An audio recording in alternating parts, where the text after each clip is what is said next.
충북도청에 마련됐던 대통령 부부 사진전 등을 두고 야당이 김 지사 공개 비판에 나섰습니다. 여당은 총선 퍼포먼스로 평가절하했습니다. 청주의 한 아파트 신축 현장에서 외국인 노동자 2명이 추락해 숨졌습니다. 안전망이 있었지만 사고를 막지 못했습니다. 민선 8기 충주시는 무술과 호수를 대체할 새 브랜드 찾기로 이전과 차별화를 시도했습니다. 삼선 시장의 거침없는 시정을 두고 안정적이라는 호평과 공감 부족이라는 비판이 공존합니다. 네, 시청자 여러분 안녕하십니까? 계속해서 MBC 뉴스투데이 충북입니다. 충청북도가 지난주 윤석열 대통령의 1주년 기념 사진전을 도청에서 했다가 비판이 일자 하루 만에 철거했습니다. 자, 이를 두고 더불어민주당은 김영환 지사의 지난 1년간 실정에 대해 내년 총선에서 심판하겠다며 비난했고, 국민의힘은 더불어민주당이 총선을 앞두고 선동에 나섰다고 반박했습니다. 김대웅 기자가 전해드립니다. 충북도청 본관 1층과 2층에 마련한 복도 갤러리입니다. 김영환 지사 취임 이후 지역 작가들의 작품을 걸어놓고 미술관처럼 볼 수 있도록 개방했습니다. 지난주 금요일 복도 갤러리 모습입니다. 윤석열 대통령이 김건희 여사와 반려견을 안고 환하게 웃는 사진이 걸려 있습니다. 취임 1주년을 맞아 지역 작가 작품 대신 윤 대통령 사진전을 하려고 24점을 걸어두었습니다. 이 같은 사실이 알려지자 시민단체가 비판하고 나섰고 충청북도는 하루 만에 대통령 부부 사진을 모두 철거했습니다. 김 지사는 서울 출장 중이라 자세한 내용은 몰랐다면서 이렇게 철거 이유를 설명했습니다. 필요하냐 마냐 정당하냐 이런 문제를 떠나서 지금 우리가 가야 될 도정에 혼선이 오거나 논란을 일으키거나 그건 대통령한테도 바람직하지 않은 일이라고 생각합니다. 더불어민주당 충북도당은 김영환 지사에게 도정 정상화를 촉구하는 기자회견을 열었습니다. 김 지사의 지난 1년이 대통령 사진전을 비롯해 공약 후퇴와 친일파 망언, 산불 술판 등 실정으로 기억된다고 맹비난했습니다. 지역 예술인들의 공간을 뺏어가면서까지 도청 청사를 군사 독재 시대로 회귀시키려 한 것입니까? 김 지사의 각하를 향한 충성심이 눈물겹습니다. 김영환 지사에 대한 도정 감시단도 운영하기로 했습니다. 내년 총선을 윤석열 대통령에 대한 중간평가는 물론 김영환 지사에 대한 심판의 성격으로 치르겠다는 겁니다. 지금까지 네 분의 민선 도지사님이 계셨지만 역대 어느 충북도정에 이런 모습이 있었는지 비교 대상을 찾을 수 없습니다. 이와 관련해 국민의힘 충북도당은 민주당이 총선을 앞두고 거짓 선동으로 도민을 속이려고 한다면서 제1야당으로서 대안을 제시하라는 국민의 소리에 귀 기울이라고 반박했습니다. 민주당은 김영환 도정 1년을 깎아내리는 거짓 선동을 하기에 앞서서 자기 반성부터 해야 됩니다. 충청북도 역시 내년 총선을 겨냥한 민주당의 정치적인 입장으로 보인다면서 공식 대응을 하지 않겠다고 밝혔습니다. MBC 뉴스 김대웅입니다.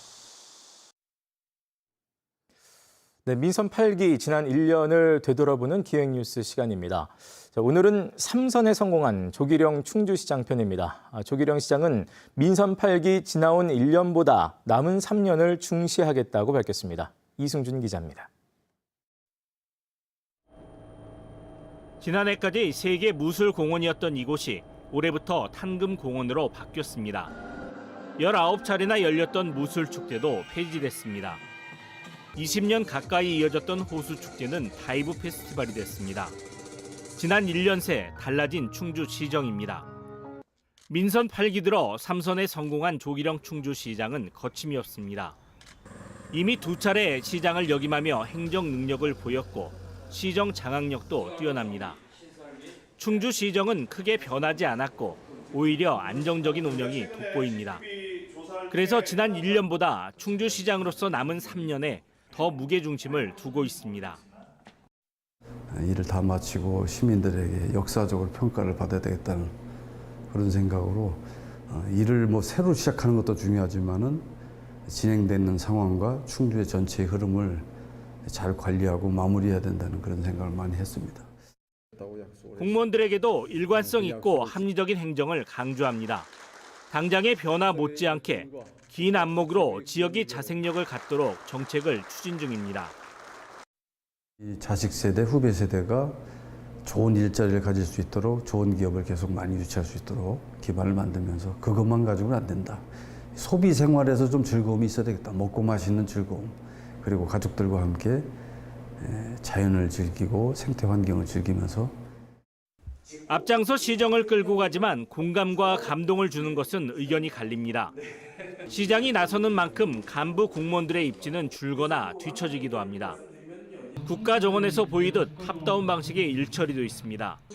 지역의 가장 큰 관심사인 의료 공백도 충주시정의 여전한 과제입니다. 이제 충주 시민의 생명과 건강에 영향을 줄 수 있는 의료 문제에 대해서는 10년 전이나 지금이나 별반 개선의 효과가 없다는 것은 좀 부정적으로 판단을 할 수가 있겠습니다. 충주시 의회는 광폭행보를 보이고 있습니다. 유례없는 의장의 읍면동 순방과 각종 시상과 자체 사업 등을 주도하며 엇갈린 시선이 존재하고 있습니다. MBC 뉴스 이승준입니다. 민선 8기 지자체들의 공통된 변화는 충북형 출산 양육수당 도입 등 인구 정책입니다. 해외 동포 유치에 5천만 원의 통 큰 수당을 책정한다든지 또 농촌 지자체들이 교육 우선 정책을 편다든지 이전에 볼 수 없던 새 아이디어가 시행 중인데요. 얼마나 효과를 거둘 수 있을까요? 심충만 기자입니다. 충북 3대 도시 가운데 하나인 제천시. 인구가 더 적은 진천군, 음성군보다 먼저 인구 감소 지역이 됐습니다. 13만 명 인구지만 청장년층이 급격히 줄어 가까운 미래에 인구 절벽이 예고된 상태입니다. 민선 8기 제천시가 재외동포 유치라는 전에 없던 인구 정책을 꺼내든 배경입니다. 끌어올 인구를 국내에서 찾다 못해 국경 너머로 눈을 돌린 것입니다. 거주와 취업, 교육과 의료 대책 등 이미 관련 검토를 마치고 10월쯤 첫 입국을 추진 중입니다. 고려인들이 우리 제천을 많이들 방문해서 이제 7월부터는 우리가 그 지원 이쪽으로 오실 분들을 공모를 받거든요. 그래서 상당히 그 전망이 밝게. 셋째와 넷째를 쌍둥이로 얻은 괴산의 한 가정. 출산수당 1억 원의 첫 주인공이 됐습니다. 출생아마다 1,200만 원씩 지자체 차원의 충북형 출산 양육수당 지급이 올해 시작됐는데 그걸로 애를 어떻게 키우냐며 괴산군이 셋째부터는 3,800만 원을 더 얹어 5천만 원 통큰 수당을 만들었습니다. 별도로 월 8만 원 기저귀 값에 산후조리비 100만 원 등 전에 없던 출산 지원책도 각 시군 민선 8기가 만들어냈습니다. 그렇지 않으면 애기 울음소리를 들을 수가 없어요. 그래서 전폭적으로 우리가 재정이 좋아서 주는 게 아니고 얼마나 절박했으면 그렇게 하겠나 사실은. 그 애기 하나가 애국자예요 사실은. 아이가 거의 없는 군 지역. 사라져가던 놀이터며 어린이집들이 다시 생겨나기 시작했습니다. 괴산군의 중고생 전원 장학금과 옥천군의 오지 통학 택시비, 영동 보은군 등의 문화 바우처 지급 등 학생들 대접도 부쩍 달라졌습니다. 당장 아이와 학생이 늘어서가 아니라 몇 안 되는 아이와 학생들마저 떠날까 봐 지자체가 환경부터 만들기로 한 겁니다. 농업과 노인 정책을 중시했던 농촌 지자체들이 교육 정책을 우선 과제로 내걸고 이런 변화를 시작했습니다. 일자리 늘리면 인구도 따라 늘 거라 믿었는데 그게 다가 아니었습니다. 우리 옥천에 있는 젊은 부부들이 인근의 대전과 세종으로 이주하는 중요한 이유를 제가 여쭤봤더니 아이들 교육 문제라고 이런 말씀을 많이 하시더라고요. 지자체의 현실적 한계와 자주에 부딪혀 수첩 속에만 머물던 다양한 아이디어가 민선 8기 또 다른 변화를 만들고 있습니다. MBC 뉴스 심충만입니다. 충청북도 의회가 이른바 박지원 도의원 논란으로 상반기 전면 취소했던 해외 연수를 하반기에 다시 추진합니다. 충북도의회 이태훈 대변인은 브리핑을 열고 상임위별로 추진하던 해외 연수를 정책에 관심이 있는 의원들끼리 팀으로 구성하는 방식으로 바꾸기로 했다고 밝혔습니다. 도의회는 전문가 자문을 받아 연수 프로그램을 구성한 뒤 하반기에 해외 연수를 재개할 계획입니다. 이와 관련해 불미스러운 일로 전면 취소한 해외 연수를 넉 달 만에 재개하는 것은 이르다는 비판이 일었습니다. 내년 총선을 이끌 국민의힘 충북도당 새 위원장이 이르면 다음 주에 결정됩니다. 국민의힘 충북 당협위원장들은 어제 국회에서 모여 오는 12일 도당위원장 후보를 접수하기로 했습니다. 단독 후보일 경우 14일 도당 운영위원회에서 결정하고 복수의 후보일 경우 21일 대의원 투표로 선출될 예정입니다. 새 도당위원장은 그동안 위원장직을 맡지 않았던 이종배 의원이 유력한 것으로 알려지고 있습니다. 25층 높이의 아파트 신축 공사 현장에서 외국인 노동자 2명이 추락해 숨졌습니다. 건물 외벽을 올리기 위해 쓰는 대형 거푸집 위에서 작업을 하다 거푸집과 함께 떨어진 것으로 보이는데요. 안전망도 소용이 없었습니다. 보도에 이지연 기자입니다. 길게 뜯겨나간 안전망이 나부낍니다. 안전망 지지대도 아슬아슬하게 허공에 걸쳐 있습니다. 어제 오전 11시 10분쯤 청주시 오송읍의 한 아파트 신축 공사 현장에서 노동자 2명이 추락했습니다. 모두 베트남 국적의 30대 외국인 노동자였습니다. 꼭대기인 25층 높이에서 떨어진 이들은 머리를 크게 다쳐 119 구급대가 출동했을 땐 이미 심정지 상태였습니다. 저희들한테는 화물이 떨어졌다, 사람 다쳤다. 한 명은 심정지 유무를 받았고 한 명은 이송을 했고요. 당시 이들은 갱폼이라고 부르는 대형 거푸집 위에서 작업하던 중이었습니다.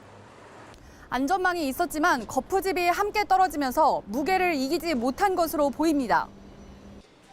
경찰과 고용노동부는 정확한 추락 경위를 조사해 과실이 있으면 관계자를 입건할 방침인데 공사 규모가 50억 원이 넘어 중대재해처벌법 또한 적용받습니다. 대전청 광역중대재해관리과에서 이제 중처법 대상이기 때문에 수사가 이루어질 거고. 해당 아파트 전체 동에 대한 거푸집 관련 작업은 안전관리를 마칠 때까지 무기한 중단됐습니다. MBC 뉴스 이지연입니다. 청주에서 일본을 오가는 항공편이 늘었습니다. 에어로케이는 어제 오전 8시 35분 첫 취항을 시작으로 청주에서 일본 오사카까지 하루 2차례 왕복 운행을 시작했습니다. 이로써 청주, 일본 오사카 항공편은 기존의 티웨이까지 하루 왕복 3차례로 늘어납니다. 에어로케이는 올해 안에 청주공항에서 일본 나리타, 몽골 울란바토르, 대만 타이베이 등으로 국제 노선을 확대할 계획입니다. 김명한 충북지사가 오는 11일까지 인도네시아와 몽골 출장에 나섰습니다. 어제는 첫 일정으로 인도네시아 자카르타에서 열리는 충북 우수상품전에 방문해 참가 기업들을 격려했습니다. 김명한 지사는 인도네시아에서 한국 제품에 대한 선호도가 높다며 충북 기업의 진출을 위한 지원을 늘리겠다고 밝혔습니다.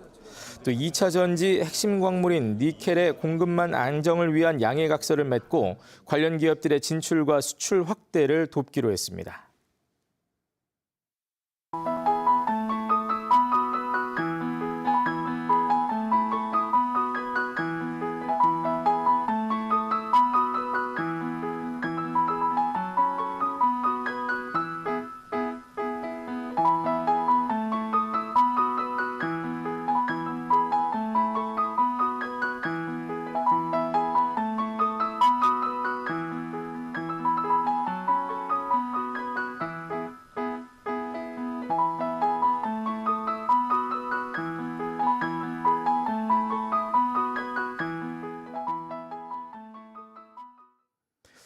충북도 내 출생 미신고 영아에 대한 경찰 조사 건수가 12건 더 늘었습니다.